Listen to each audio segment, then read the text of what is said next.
పిల్లలము నీ చల్లని ఒడిలో మల్లెలము తల్లి భారతి వందనము నీ ఇల్లే మానందనము చదువులు బాగా చదివెదమమ్మ జాతి గౌరవం పెంచెదమమ్మ తండ్రి తండ్రులను గురువులను ఎల్లవేళలా కొలిచెదమమ్మ తల్లి భారతి వందనము నీ ఇల్లే మానందనము కులమత భేదం మరిచెదము కలతలు మాని వెలిగెదము మానవులంతా సమానమంటూ మమతను సమతను పంచెదము తల్లి భారతి వందనము నీ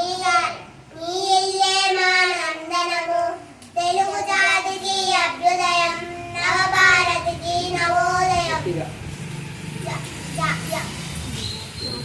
భావి పౌరులం మనం భారతి జనులకు జయం జయం.